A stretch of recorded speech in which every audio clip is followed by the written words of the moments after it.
Une nuit, je me promenais dans les rues de Paris. Le jeune homme que j'étais alors était bien différent de l'homme que je suis aujourd'hui. Je n'aimais rien, hormis moi-même que j'aimais beaucoup. Je me trouvais tellement unique, tellement fascinant. Je rêvais d'être comédien. Non pas par amour des œuvres, ni celles du public, non, mais bel et bien par amour de moi-même. Ne m'intéressant à rien, il ne me restait plus que moi. Quand soudain, alors que je n'avais encore rencontré personne, qui vois-je arriver devant moi? Fabrice Lucchini, mon idole. Alors je me précipite devant lui et je lui fais « Oh, hé, Fabrice, tiens, ouais, viens voir ici, tiens. Hé, Fabrice, dis-moi une fable de La Fontaine. » Et là, Lucchini me regarde comme ça et me dit «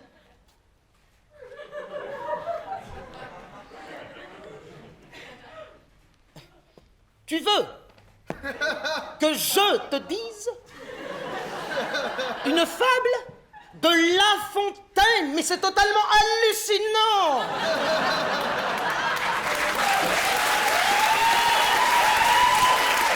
Mais tu sais ce que ça représente, La Fontaine? La Fontaine, c'est le fabuleux fabuliste, c'est le moraliste jamais moralisateur. La Fontaine, c'est le drame humain. Pourquoi je m'énerve? La Fontaine, c'est le drame humain à travers la comédie animale. La Fontaine, c'est le drame humain à travers la comédie animale. J'adore ce que je dis. C'est la singerie de l'homme à travers le pépitement de la femme. La Fontaine nous dit, je me sers d'animaux pour instruire les hommes. T'entends la portée de ses vers.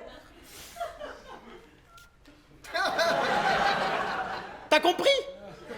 Vu ta tête d'ahuri, t'as absolument rien compris. Donc ça n'a pas de sens de continuer. Tu sais, dire des chefs-d'œuvre, c'est encore mieux que de les écouter. Allez, salam malekoum. Monsieur Lucchini, écoutez, moi, je rêve de devenir comédien. Et mon prof, je veux que ce soit vous. Mais c'est pas d'un prof de théâtre dont tu as besoin. Allez, soyez cool. Et c'est vrai, je connais rien. Mais je veux tout découvrir. On peut rien refuser à quelqu'un qui veut apprendre. Ah, il m'a eu. Bon, alors c'est d'accord, j'accepte. Mais j'exige que toi et moi, durant tout notre travail, nous appliquions cette merveilleuse phrase d'Antoine Blondin. Travaille comme tu t'amuses. Travaille comme tu t'amuses. Rendez-vous dans 7 jours au Jardin du Luxembourg, devant la statue de Victor Hugo, à 13h57. Juste, et pourquoi 13h57? Juste pour te faire chier. Pour ta première leçon, tu vas m'apprendre un poème de Baudelaire qui s'intitule « Enivrez-vous ». Moi, je te demande pas si tu connais Baudelaire, j'ai trop peur de la réponse. Allez, à dans 7 jours, Olivier. Me voilà au Jardin du Luxembourg, 13h54. Je répète une dernière fois mon poème de Baudelaire, auquel j'ai absolument rien compris. Ah, je stresse. J'ai la gorge sèche, j'ai les mains moites. Ah, le voilà. C'est lui ou c'est pas lui? Ah si, c'est lui. Bon, allez, Olivier, cache ta peur, réserve-lui un accueil décontracté. Ah, Fabrice, comment ça me fait plaisir de vous voir!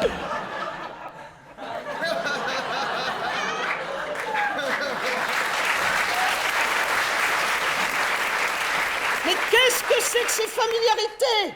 Non mais t'as vu comment tu m'abordes?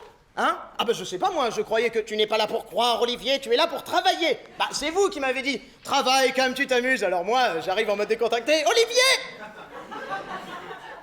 Au théâtre, même l'amusement c'est sérieux. Alors, Baudelaire, ça t'a plu?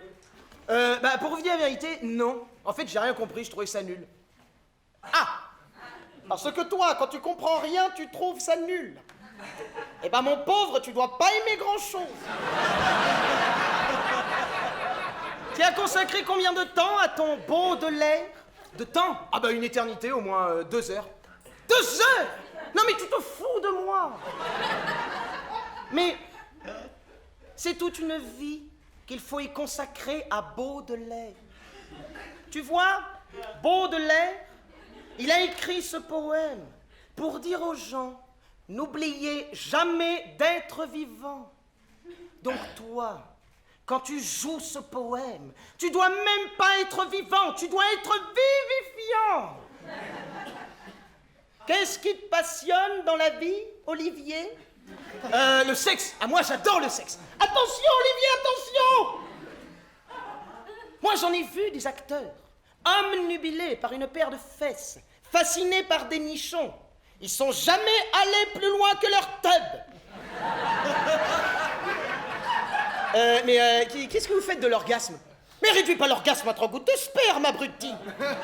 Moi, quand je lis Baudelaire, je jouis. Avec ça?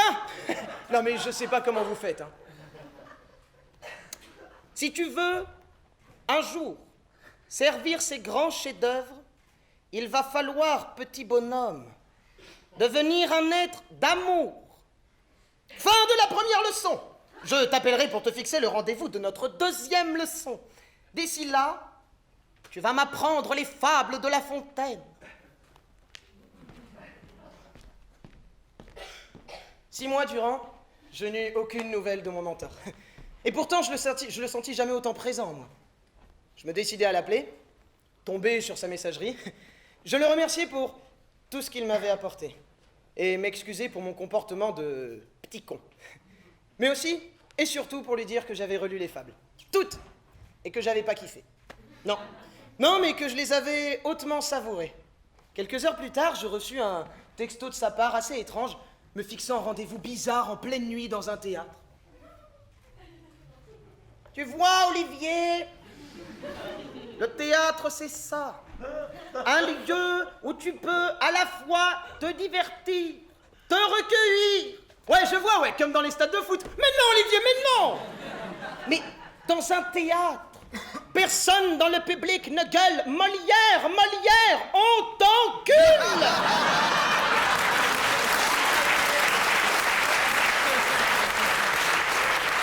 Non, mais, attendez. Je peux vous demander quelque chose, monsieur Lucchini? Oui. Pourquoi vous avez accepté de me revoir? Parce que j'ai toujours espoir qu'un inculte libidineux devienne un jour un interprète abouti. Voilà pourquoi. Pour mon côté chrétien, sans doute. Ouais, d'accord. Mais comment on sait si on est devenu un bon interprète? Parce que dans La Fontaine, j'ai été lamentable.